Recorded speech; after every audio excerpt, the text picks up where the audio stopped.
मगर सर आपसे ही चर्चा की शुरुआत, और आप से ज़्यादा ग्राउंड रियलिटी समझने वाला एक्सपर्ट हमें आज तक नहीं मिला सर। जो एफआईआईज हैं सर, उनको भारत में ज़्यादा टैक्स से कभी डर नहीं लगा। उनकी प्रॉब्लम ये है कि जो रेगुलेटरी सरप्राइजेस हमें मिल जाते हैं या जो टैक्स की अनिश्चितता रहती है, आपसे कई मरतबा इस पर बातचीत हुई है।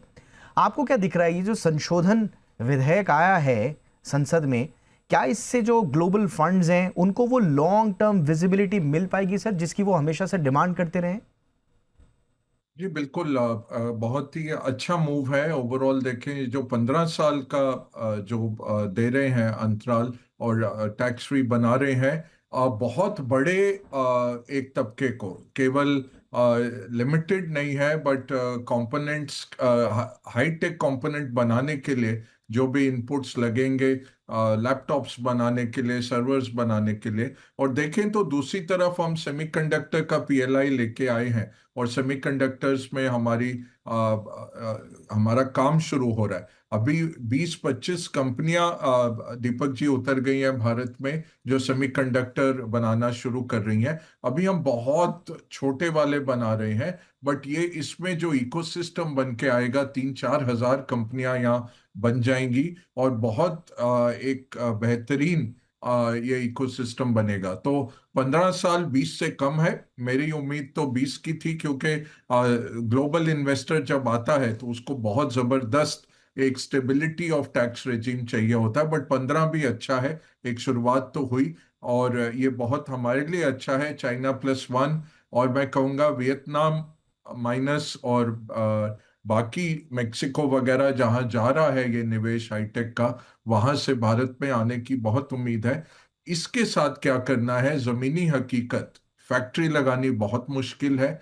जो लोअर लेवल ब्यूरोक्रेसी है वो अभी भी बहुत हाई लेवल का करप्शन करती है। तो ये किसी भी विदेशी निवेशक के लिए बहुत मुश्किल हो जाता है। वो बीच में कंसल्टेंट्स रखते हैं, जो इनको फिर मैनेज करते हैं लोअर लेवल पे। तो वो ease of doing business, specially ease of setting up factory और टाइम टू सेटअप फैक्ट्री, जो फैक्ट्री 1 साल में चीन में लग जाती है, हमें 3 से 5 साल लग जाते हैं। सेमीकंडक्टर स्पेशली 7 से 8 साल लग जाएंगे, जब तक बहुत अच्छा हम देखेंगे कि उनको रिटर्न आना शुरू करेंगे।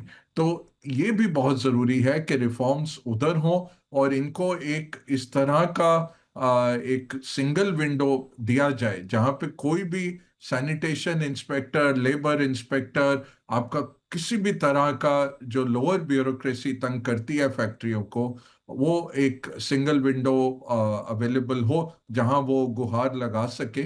नहीं तो मुश्किल हो जाता है। वियतनाम वगैरह ने बहुत जबरदस्त इकोसिस्टम बना दिया है। वहां पे तो अब इतना हो गया कि उनके पास जमीन नहीं है नई फैक्ट्रियां बनाने के लिए, नए शहर बना रहे हैं वो, क्योंकि इतनी अच्छी तरह उन्होंने प्रोवाइड किया है। तो हमें सड़क देना है, बिजली देना है, पानी देना है, टैक्स हम दे रहे हैं रियायत, साथ में ये रिफॉर्म्स भी बहुत जरूरी हैं दीपक जी। नहीं तो वो इतना बड़ा नहीं आएगा। हाँ, जॉइंट वेंचर जरूर आएंगे। और एक और चीज जो है, वो डेटा सेंटर्स को जो रियायत दी है लीजिंग और उस सब में, नोटिफिकेशन के रूल्स घटाए हैं, वो बहुत जबरदस्त है। डेटा सेंटर्स में भारत में बिलियंस ऑफ डॉलर्स का पैसा आ रहा है। तो रिलायंस हो, अडानी हो, टाटास हो, और इनके साथ सारे हाइपर स्केलर्स पैसा डालने वाले हैं भारत में डेटा सेंटर्स में। और मैं कहूँगा 5 से 10 साल में हम दुनिया के दूसरे या तीसरे तीसरे तो हो ही जाएंगे, अमेरिका, चीन, और उसके बाद हम तीसरे बड़े डेटा सेंटर होल्डर हो जाएंगे दुनिया के। हमारे पास बिजली भी है, और हमारे पास बहुत हाईली क्वालिफाइड टेक्निकल वर्कफोर्स भी है। इसमें प्रॉब्लम यही थी, टैक्स का प्रॉब्लम थी कि जो हमारे रूल्स थे वो पुरानी फैक्ट्रियों के लिए थे। ये न्यू जनरेशन जो आ रहा है, नई चीजें जो आ रही हैं, उसमें हमें कॉम्पिटिटिव रहना है कि अमेरिका, चीन, सिंगापुर, मलेशिया में क्या मिलता है, दुबई में क्या मिलता है, करेक्ट। उससे हमें 2x इन लोगों को देना है ताकि निवेश आए।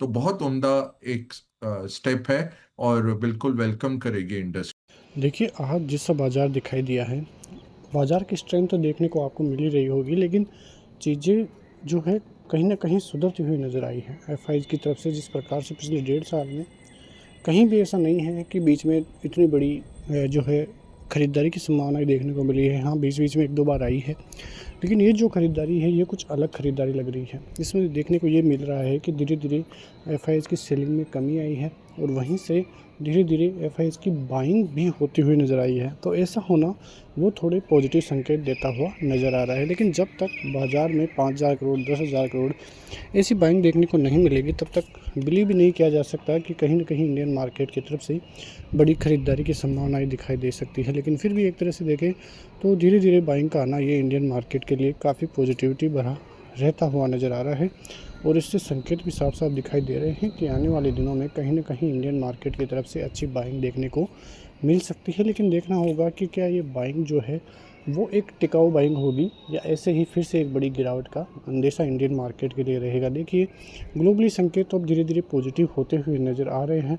हार्मुज का जो संकट है वो फ़िलहाल टला तो नहीं है, लेकिन खबरें ये आती हुई नज़र आ रही है कि कहीं न कहीं यहाँ से बातचीत का दौर जारी है और ये बातचीत यदि सफल रहती है तो फिर वो इंडियन मार्केट के लिए एक ट्रिगर पॉइंट का काम कर सकते हैं। लेकिन एक चिंता का विषय भी है कि यदि ये बातचीत सही नहीं रहती है, हार्मुज पर अमेरिका अपना कंट्रोल खोता हुआ दिखाई देता है, तो बड़ी गंभीर समस्या इंडियन मार्केट के लिए रहेगी। और यदि ऐसा हुआ तो फिर आप तैयारी कीजिएगा कि इंडियन मार्केट 21,700 22,000 के लेवल फिर से आपको दिखाई दे जाएँ। लेकिन इसकी संभावनाएँ थोड़ी कम हैं, लेकिन फिर भी एक चीज़ ये हमारे नज़र में रहनी चाहिए, क्योंकि यदि कुछ भी उल्टा होता है तो दिक्कतें इंडियन मार्केट के लिए थोड़ी बड़ी देखने को मिलेगी। इस बार जो गिरावट आएगी वो गिरावट एकदम से देखने को मिलेगी।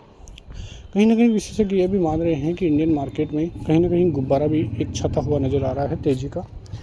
इतनी बड़ी तेज़ी तो नहीं है, लेकिन विशेषज्ञों का ये मानना है कि जो लोग बाग है वो मार्जिन पे अपने कोले ले रखे हैं। मार्जिन पे शेयरों में बाइंग देखने को मिल रही है और ये जो बाइंग है ये छोटे लेवल पे नहीं है, ये एक बड़े लेवल पे बाइंग है, जैसा कोरियन मार्केट में देखने को मिला। एक्चुअली कोरियन मार्केट में हुआ यूँ कि लोग बाग मार्जिन पे ज़बरदस्त बाइंग किए हुए बैठे थे और जब शेयर जो है वो डाउन होते रहे और जब ब्रोकर्स ने पैसे मांगे निवेशकों से तो उन्होंने देने से मना कर दिया। मतलब कि उनके जो कोले हैं या शेयर बाइंग है वो अपने आप ऑटोमेटिक एग्जिट होती हुई नज़र आई है। और जो 10% गिरावट भी हुई थी बाज़ारों में, वो सबसे बड़ा कारण एक मार्जिन का ही था और ऐसा इंडियन मार्केट में भी होने की संभावनाएं हैं, लेकिन ऐसा होने के चांसेस बहुत कम है। इंडियन मार्केट में जो निवेशक है वो काफ़ी सतर्क है। फिर भी यदि ऐसा होता है तो उसके लिए तैयार रहना चाहिए। सबसे बड़ा नेगेटिव पॉइंट तो वही होगा जहाँ से इंडियन मार्केट के लिए चीज़ें जो हैं वो नेगेटिव होती हुई नज़र आए।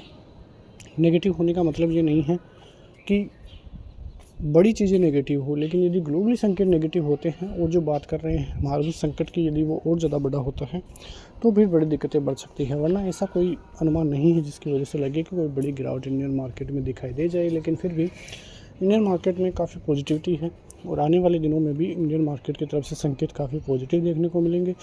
24,650 पार होते ही 24,800 आपको दिखाई देंगे।